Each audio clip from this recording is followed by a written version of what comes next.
ఈ రాయలసీమ ప్రాజెక్టుల పైన వైఎస్ఆర్ కాంగ్రెస్ పార్టీ గట్టిగా చంద్రబాబు నాయుడు గారు చేస్తున్నటువంటి దుర్మార్గపు చర్యలను అడ్డుకునే విధంగా ప్రతి జిల్లా స్థాయి నుంచి గ్రామ స్థాయి నుంచి మండల స్థాయి నుంచి అందరూ కూడా ఒకటి చేసేందుకు దీని దీర్ఘకాలికంగా పోరాడేందుకు సిద్ధం చేస్తూ ప్రతి జిల్లాలో కూడా ఈరోజు అందరి ఇన్ఛార్జీలతో కలిపి మీటింగ్లు ఏర్పాటు చేయడం జరిగింది.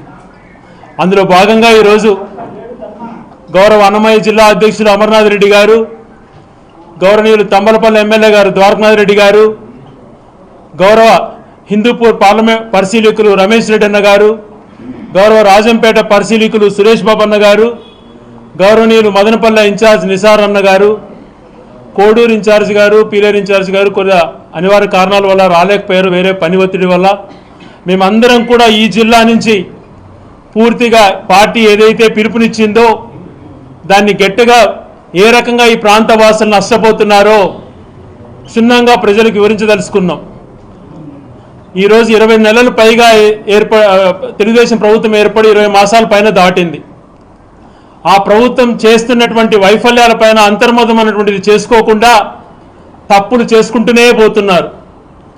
ఈరోజు వైఎస్ఆర్ కాంగ్రెస్ ప్రభుత్వం ఎన్నో అప్పులు చేసిందని మాట్లాడినట్టు వీళ్ళు 20 నెలలు గడువుకు ముందే వైఎస్ఆర్ కాంగ్రెస్ పార్టీ 5 సంవత్సరాలలో 3,32,000 కోట్ల అప్పులు చేస్తే 20 మాసాలలోనే దాదాపుగా 3,20,000 కోట్ల పైగా అప్పులు చేసింది.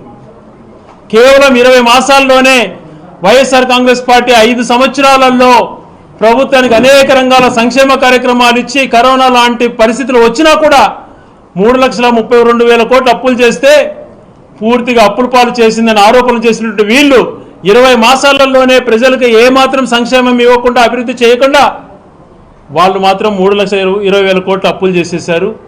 మరొక పక్కన చూస్తే పసిపాపలపైన అత్యాచారాలు జరుగుతున్నాయి. ఏ ఒక్క మహిళలకు న్యాయం జరగటం లేదు.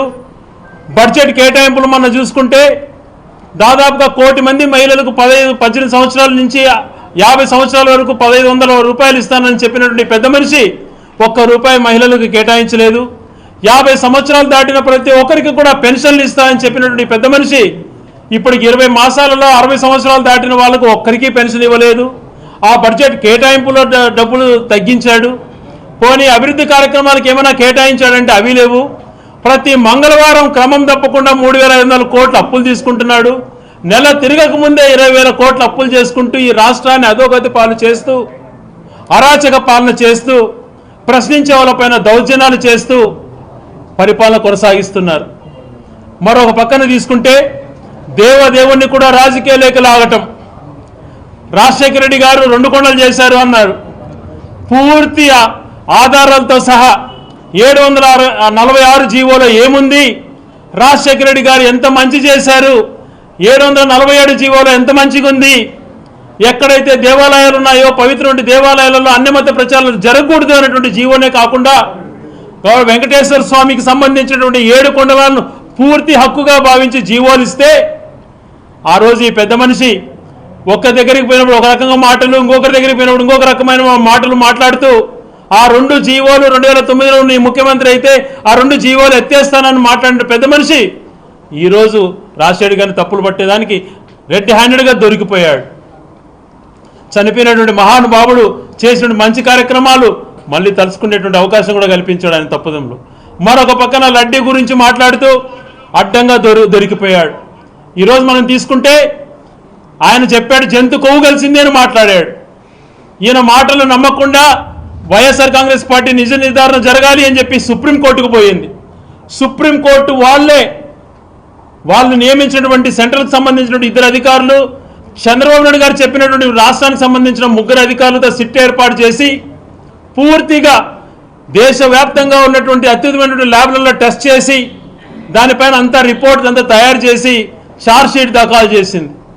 దీంట్లో ఎటువంటి జంతు కొవ్వు లేదు అని నిర్ధారించి చెప్పింది.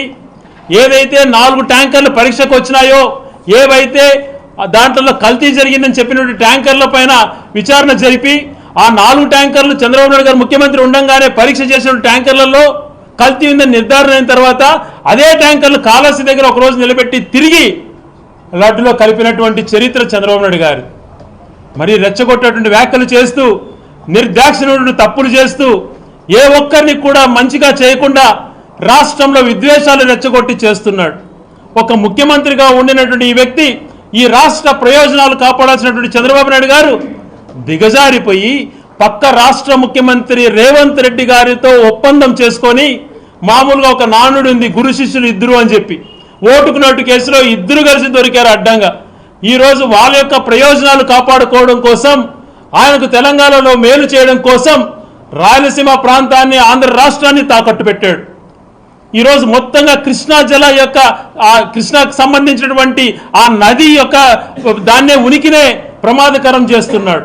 95లో ఈయన ముఖ్యమంత్రిగా ఉండి, నేషనల్ ఫ్రంట్ చైర్మన్గా ఉండి, ఆ రోజు దేవేగౌడను ప్రధానమంత్రిని చేశానని చెప్పేటువంటి ఈ వ్యక్తి ఆ రోజు కేవలం బ్యారేజ్గా ఉన్నటువంటి ఆల్మట్టి డ్యాము ఆ రోజు రిజర్వాయర్గా మార్చి 135 టీఎంసీలు ఆ రోజు చేసుకున్నారు.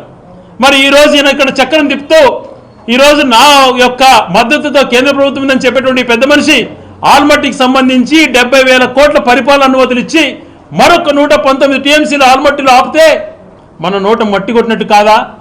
ఒక పక్కన కర్ణాటక ప్రభుత్వాన్ని ప్రశ్నించకుండా, మరొక పక్కన కింది స్థాయిలో ఈరోజు నిసార్ అహ్మద్ గారు చెప్పారు, కుండ కిందలో నీళ్లు పెట్టి ఎలా తోడేది అందరికీ అర్థమయ్యేటట్టు చెప్పాడు ఆయన.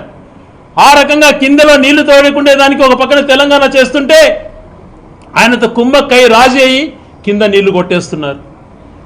ఆల్మట్టిలో దాదాపుగా 250 టీఎంసీలు నిండి నారాయణపూర్ నుండి జూరాలకు వస్తే, జూరాల తెలంగాణ భూభాగంలో ఉన్నటువంటి దాంట్లో ఈరోజు నెట్టంపాడు, భీమా, కోయల్సాగర్ లాంటి ప్రాజెక్టులు అక్కడి నుంచి వాళ్ళు నీళ్లు తోడేస్తున్నారు.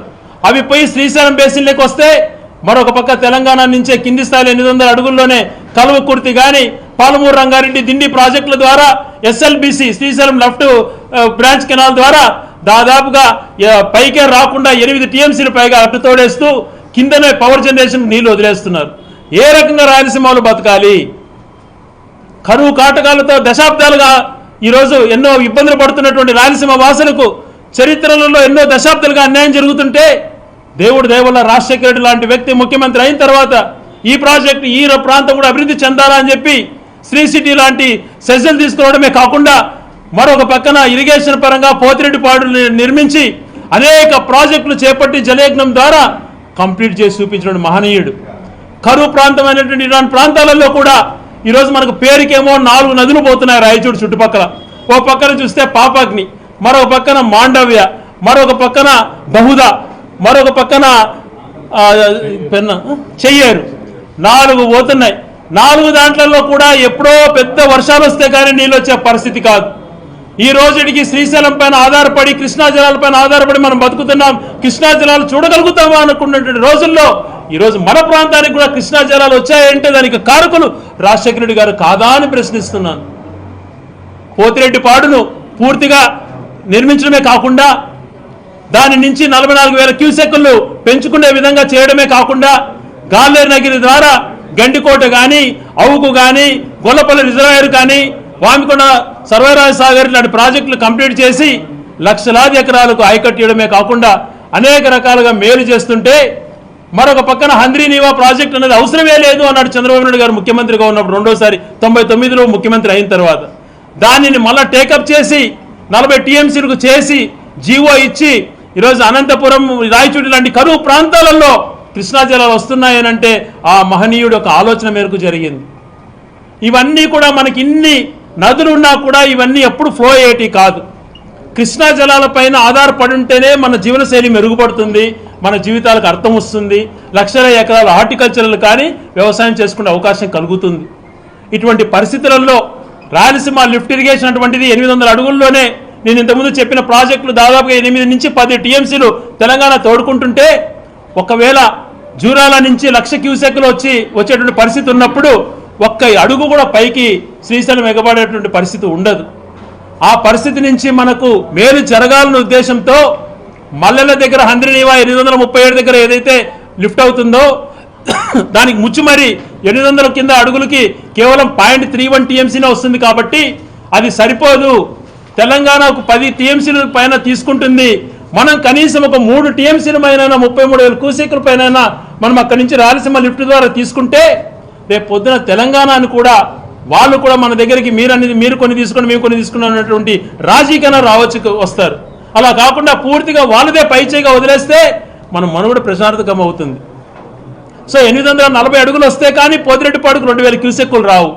854 చేరితే 7000 క్యూసెక్కులే వస్తాయి. పూర్తి స్థాయిలో పోతిరెడ్డిపాడును మనం యూటిలైజ్ చేసుకోవాలన్నా 881 అడుగులకు శ్రీశైలంలో ఉంటేనే జరుగుతుంది. ఈ రకంగా కింద తోడేసేసి పవర్కు వాడితే ఏ రకంగా మేలు జరుగుతుంది చెప్పండి. దాదాపుగా నెల్లూరులో సోమశిల కండలేరు వల్ల 6 లక్షల ఎకరాలు, గాలేరగిరి హంద్రినీవా వల్ల దాదాపుగా 18 లక్షల ఎకరాలు, 50 లక్షల ఎకరాలు పైగా ప్రశ్నల యొక్క జీవితాన్ని ప్రశాంతకంగా మారుస్తున్నావు.